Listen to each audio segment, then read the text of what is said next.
नमस्कार दोस्त, स्वागत है आपके अपने ट्रू वाणी चैनल में। दोस्तों, जीवन में सफल होने का सपना हर व्यक्ति देखता है, लेकिन यह सपना हर कोई आसानी से पूरा नहीं कर पाता है। सफलता हासिल करने के लिए व्यक्ति को कठोर परिश्रम के साथ एक अच्छे मित्र की भी जरूरत पड़ती है। ऐसा मित्र जो कठिन समय में अपने मित्र का सही मार्गदर्शन कर सके। हालांकि जी लोगों के पास सच्चे मित्र नहीं होते हैं, उन्हें अपने सीक्रेट उनसे शेयर करने से बचना चाहिए।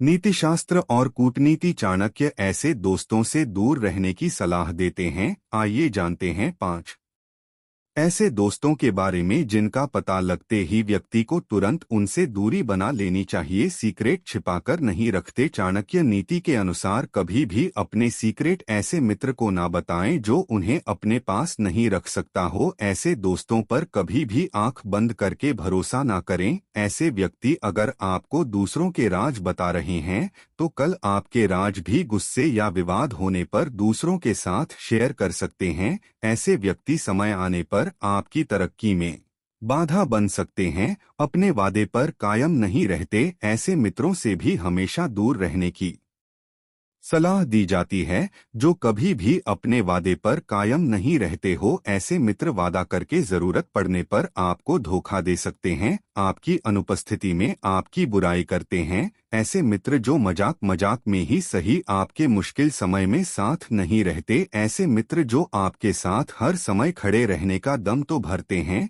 लेकिन जरूरत पड़ने पर कभी नजर नहीं आते हैं। चाणक्य ऐसे दोस्तों से भी दूर रहने की सलाह देते हैं। ऐसे दोस्तों को साथ रखने से कभी भी सच्चे व्यक्ति पर आपके पीठ पीछे आपकी की लोगों से बुराई करते रहते हैं। ऐसे लोग आपकी छवि खराब कर सकते हैं, जिसका असर आपकी सफलता पर भी पड़ सकता है। विश्वास करना नहीं सीख पाएंगे, अपने फायदे के लिए करते हैं इस्तेमाल। कई बार आपकी ऐसे लोगों से भी दोस्ती हो सकती है जो सिर्फ अपना मतलब निकालने और आपका इस्तेमाल करने के लिए आपसे दोस्ती करते हैं। ऐसे लोग से दूर रहने में ही भलाई है। इस तरह के दोस्त सिर्फ आपका समय और धन नष्ट करके आपको आपके लक्ष्य से भटकाने का काम करते हैं, जिसकी वजह से सफलता के रास्ता आपसे और दूर हो जाता है।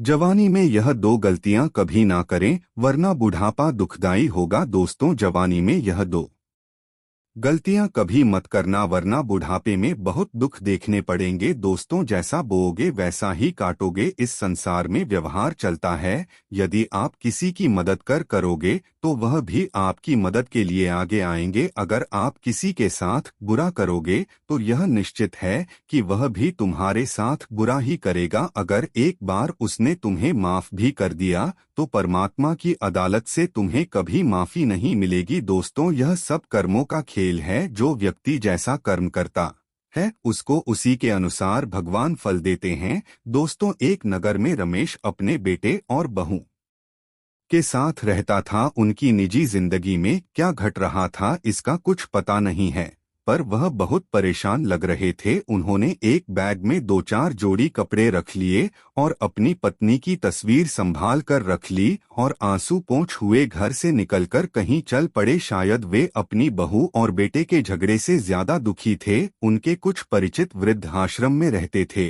वे उनसे कह चुके थे कि मित्रों, मैं भी अब तुम्हारे साथ वही वृद्धा आश्रम में आकर के रहूंगा। शायद रमेश अपने जीवन में अपने बहू और बेटों से बहुत परेशान रहता था। उनको लेकर उनकी बहू और बेटा घर में रोज क्लैश करते थे। आखिरकार रोज रोज के ताने और उल्टे सीधे शब्दों से परेशान होकर रमेश ने घर छोड़ने का मन बना लिया। उसने सोचा कि शेष जीवन वृद्धा आश्रम में ही काट लेंगे। दोस्तों, जिस समय रमेश अपने घर से निकल कर जा रहा था उस समय उनकी बहू और बेटा सोफे पर बैठे कॉफी पीते रहे, पर उन्होंने एक बार भी बुजुर्ग रमेश से यह नहीं पूछा कि पिताजी, आप कहाँ जा रहे हो। शायद वह यही चाहते थे कि यह बुड्ढा इस घर से चला जाए। जिस पिता ने बेटे को पाल पोस कर जवान कर दिया, उसे पढ़ा लिखा कर अपने पैरों पर खड़ा कर दिया, आज जब वही पिता पराधीन होने वाला था तो बेटा उसे 2 वक्त का खाना भी नहीं दे पाया। खाने की छोड़ो, उसे रहने के लिए कमरे की जगह भी नहीं दे पाया। दोस्तों, लाचार पिता जब घर छोड़कर चला गया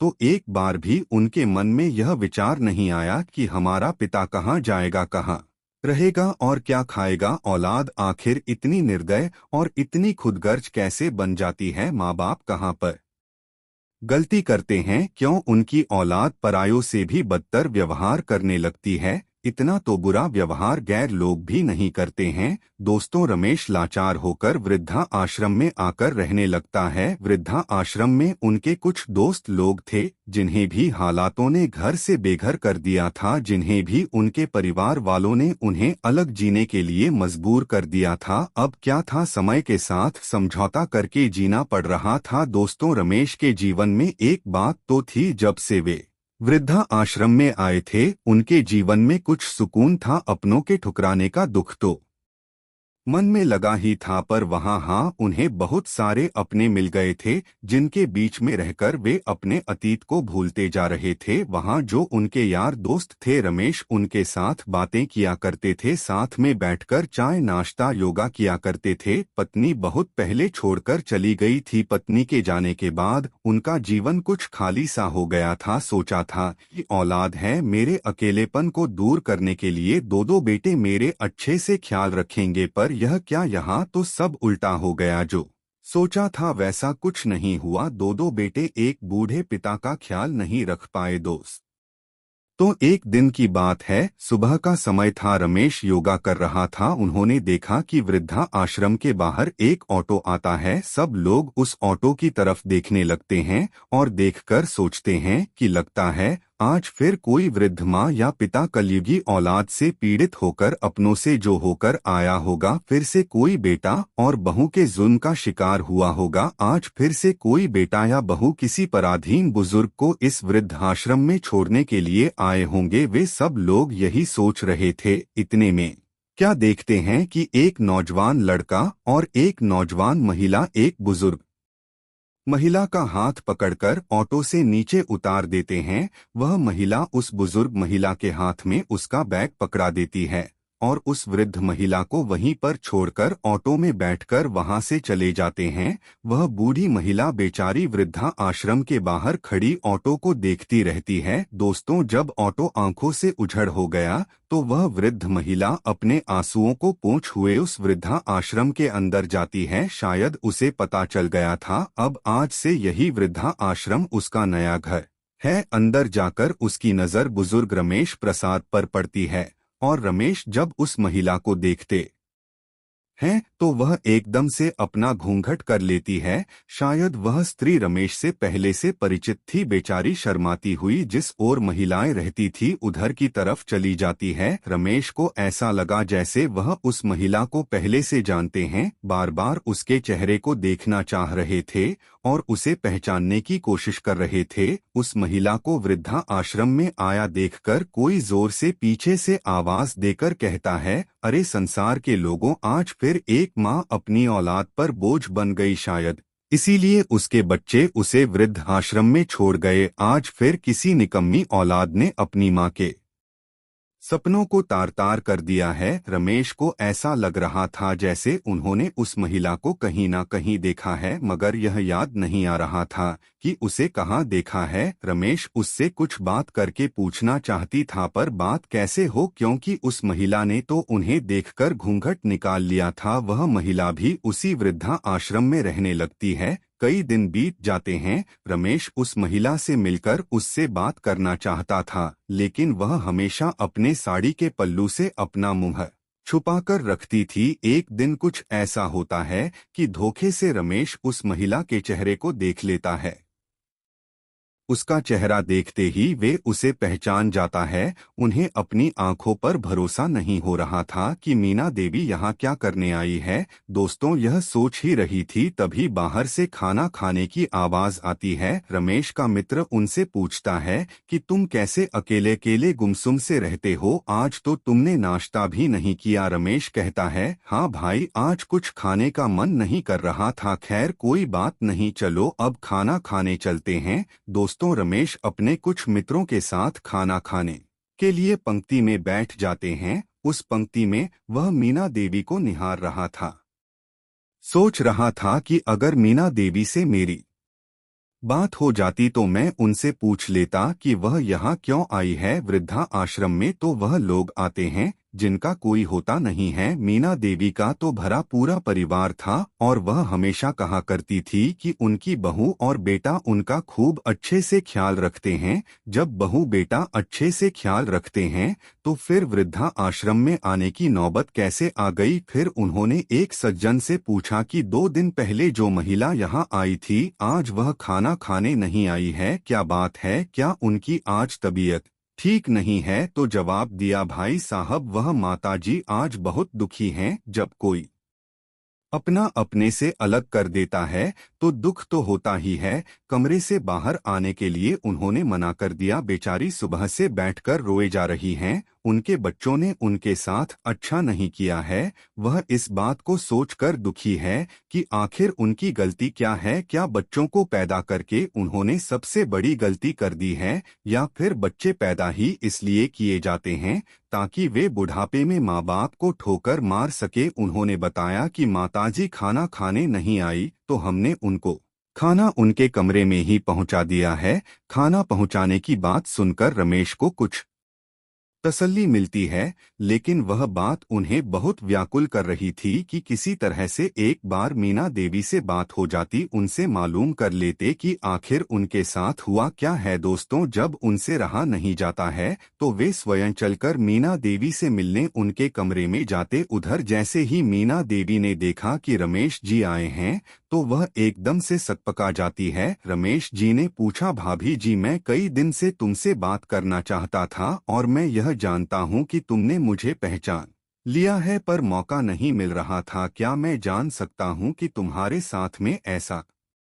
या हुआ है, कौन सी वजह ने तुम्हें वृद्धा आश्रम में खींच लाई है। दोस्तों, रमेश के पूछने पर मीना देवी कुछ नहीं बताती है। अभी चुपचाप बैठकर अपनी आंखों से आंसू बहाए जा रही थी। रमेश जी ने फिर पूछा, तब मीना देवी कहती हैं, भाई साहब मैं जिन बहू और बेटों के साथ रह रही थी उन्होंने मुझे घर से निकालकर यहाँ छोड़ दिया है। मुझे लगता था कि मेरे बेटे बुढ़ापे में मेरा सहारा बनेंगे, पर मेरी बहू और बेटों ने मुझे घर से ही निकाल दिया। मैं और मेरे पति ने जिस घर को पाई पाई जोड़कर बनाया था, मेरे ही बनाए हुए घर में मुझे रहने का अधिकार नहीं रहा। वह कहते हैं यह बुढ़िया बहुत बीमार रहती है, बुढ़ापे में रोज रोज इसकी सेवा कौन करेगा। डॉक्टर ने बताया कि मुझे गंभीर बीमारी है, इसलिए वे अपने बच्चों को भी मेरे पास नहीं आने देते और यही कारण है कि मेरी बहू और बेटा मुझे इस वृद्धा छोड़ गए। अब आप ही बताइए, अगर मुझे कोई बीमारी है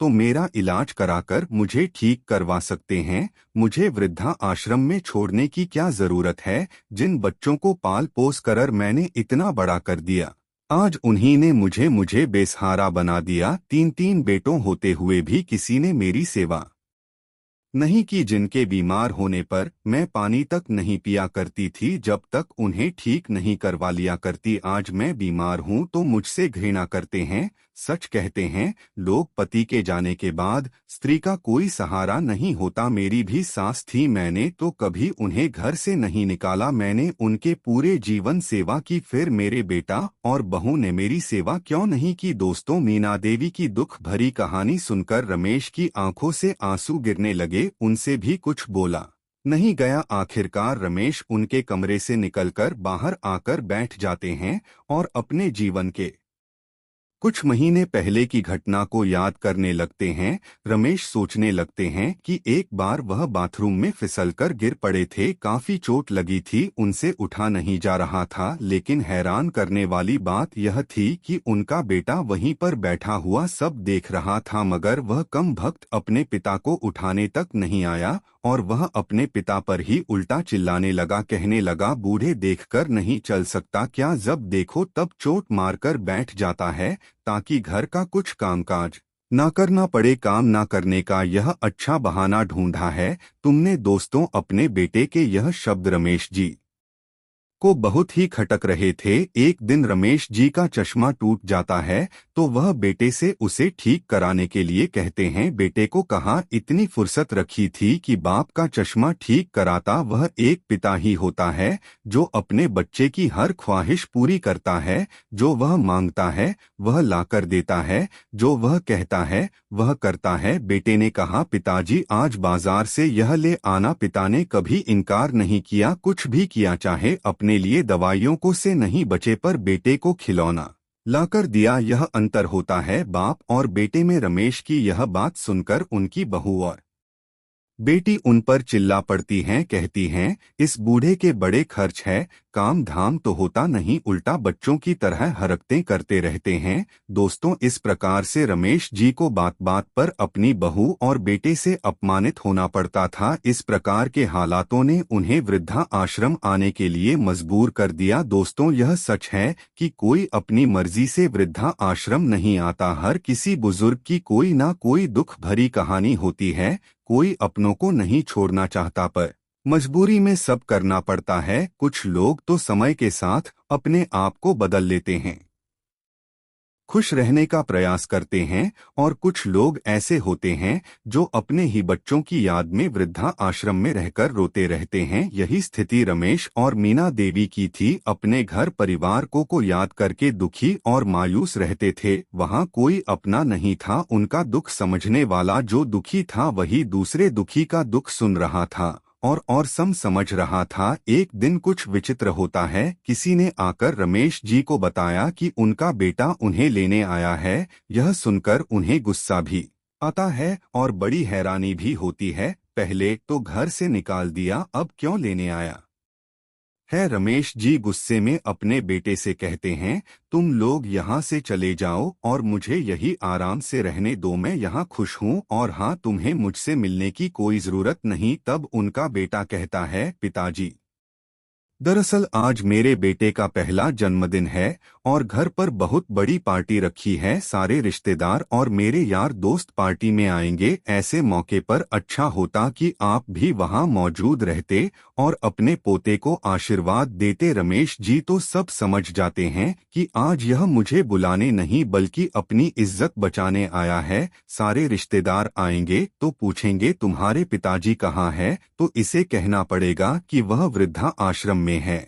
और यह सुनकर रिश्तेदार इसे भला बुरा कहेंगे। रिश्तेदारों के सामने इसकी बदनामी ना हो, इसीलिए यह मुझे बुलाने आया है। रमेश जी नाराज होते हुए कहने लगे, चले जाओ यहाँ से। नाराज होते हुए कहने लगे, चले जाओ यहाँ से, मैं तुम्हारे साथ किसी कीमत पर नहीं जाऊंगा। तुम लोग कितने मतलबी हो, 3 महीने से मैं यहाँ रह रहा हूँ, एक भी दिन मेरा हालचाल पूछने के लिए नहीं आए। आज अपनी इज्जत बचाने के लिए मुझे बुलाने आ गए। मैं कहीं नहीं जाने वाला इस वृद्धा आश्रम से। इस वृद्धा आश्रम के सभी लाचार दुखी लोग ही मेरा परिवार है। दोस्तों, अपने पिता का स्पष्ट इनकार सुनकर बेटा सोचने लगा कि अगर पिताजी नहीं आए तो समस्त रिश्तेदारों के सामने मेरी थू थू हो जाएगी। तब रमेश जी का बेटा कुछ नाटक करते हुए कहता है, पिताजी, मेरी गलती के लिए मुझे माफ कर दो। अच्छा यह बताओ कि तुम्हारा मन अपने पोते से मिलने के लिए नहीं करता है?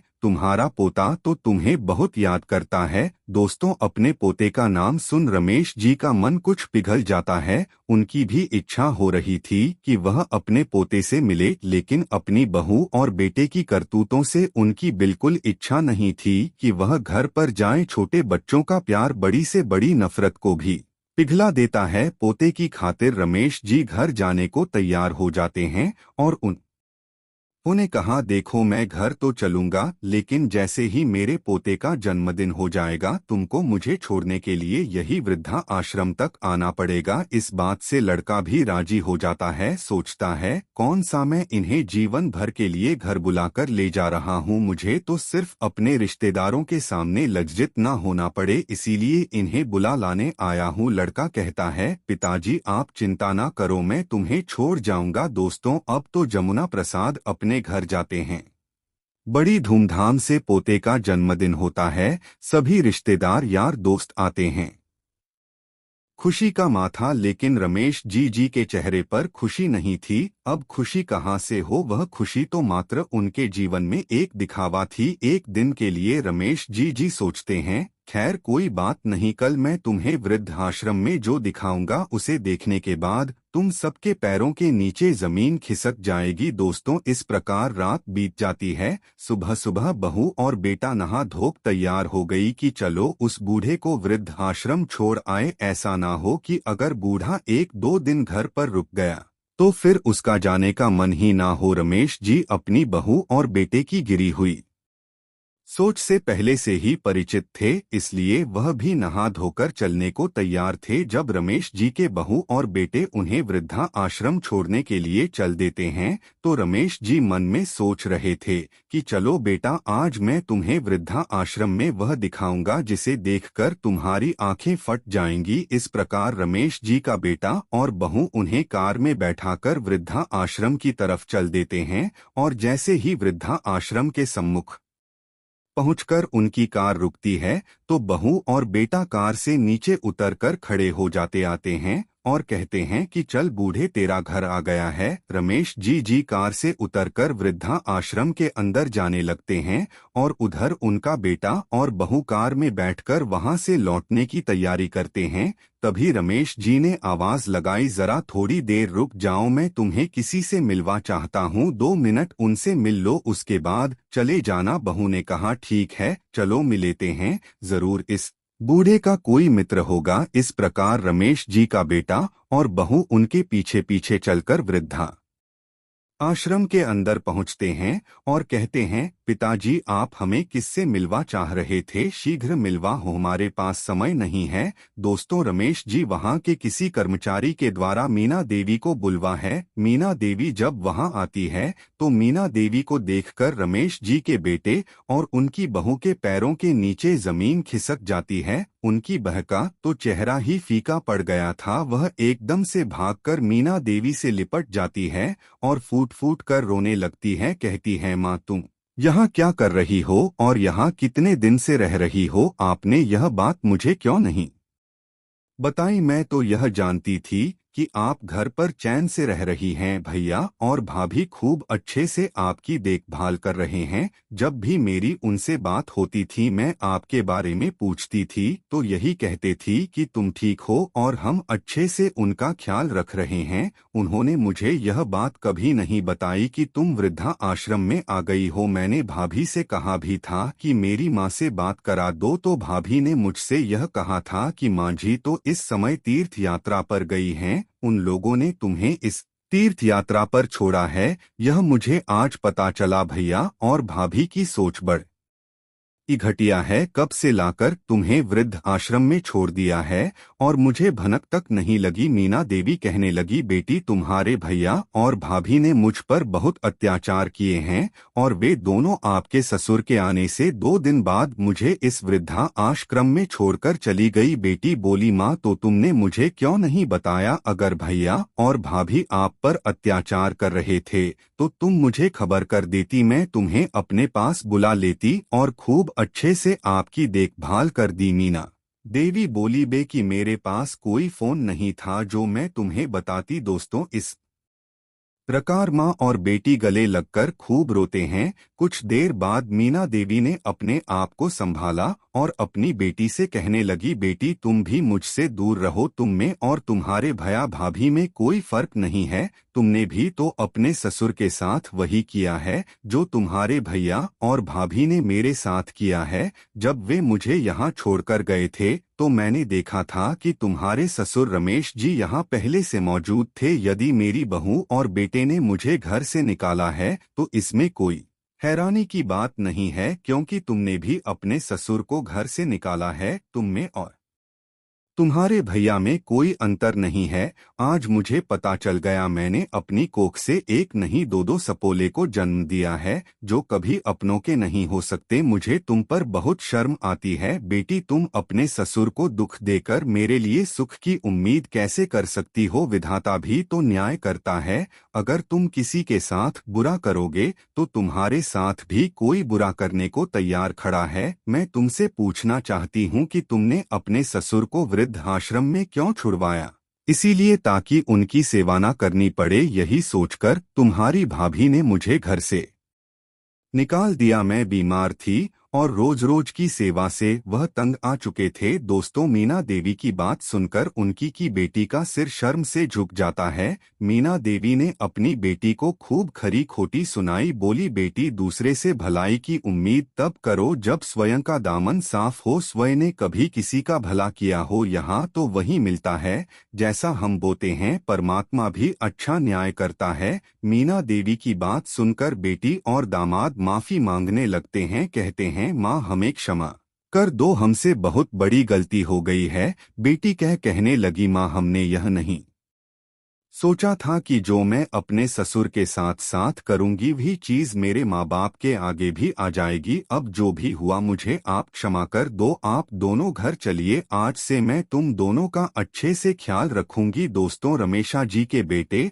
और बहू के कहने पर वे दोनों घर जाने के लिए तैयार नहीं होते हैं। तब मीना देवी की बेटी और रमेश जी का बेटा दोनों उनके पैरों में गिरकर गिड़गिड़ा लगते हैं, बहुत रोते हैं। दोनों को अपनी गलती का एहसास हो चुका था। उनको अत्यंत दुखी और पश्चाताप करता हुआ देखकर मीना देवी और रमेश जी को उन पर तरस आ जाता है और वे दोनों उनके साथ घर जाने को तैयार हो जाते हैं। इधर मीना देवी और उनकी बेटी एक दूसरे से गले मिलते हैं, खूब रोते हैं। उधर रमेश जी अपने बेटे से गले मिलते हैं। दोस्तों, एक बार ध्यान रखना, आज हम जवान हैं, कल हम पर भी बुढ़ापा आएगा। आज हम बच्चे हैं तो कल हमारे भी बच्चे होंगे। आज हमने अपने माँ बाप को रुलाया है तो हमारे बच्चे भी हमें जरूर रुलाएंगे। जवानी पाकर इस जवानी पर कभी इतराना मत, इतराने लायक भगवान ने किसी को कुछ नहीं दिया है। थोड़े दिन बाद इस जवानी का ढलना तय है,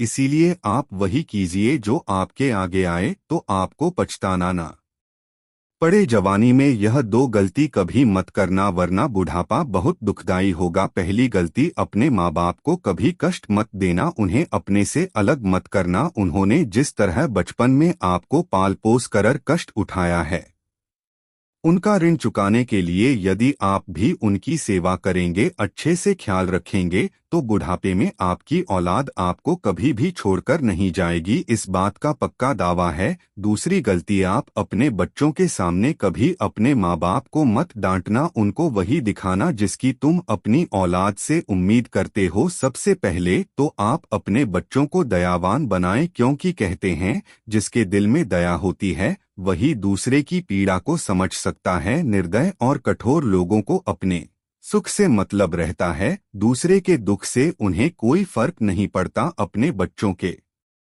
सामने वही प्रस्तुत करो जिसकी आप उम्मीद करते हो कि भविष्य में उनके बच्चे ऐसा करके दिखाए। दूसरे के साथ अच्छा यह सोचकर करो कि आपका अच्छा आपके पास लौटकर जरूर आएगा और बुरा भी लौटकर आएगा। जो चीज हम ऊपर के लिए उछाल हैं वह लौटकर नीचे जरूर आती है। मुझे उम्मीद है कि आपको यह वीडियो पसंद आई होगी और आपको इससे काफी कुछ सीखने को मिला होगा। वीडियो के बारे में अपने विचार आप हमें नीचे कमेंट बॉक्स में कमेंट करके बता सकते हैं। आज के लिए इतना ही। आपको यह वीडियो पसंद आया होगा तो हमारे वीडियो को लाइक और चैनल को सब्सक्राइब करके ऑल नोटिफिकेशन दबा ले। मिलते हैं अगली वीडियो में। आपका दिन शुभ हो। धन्यवाद।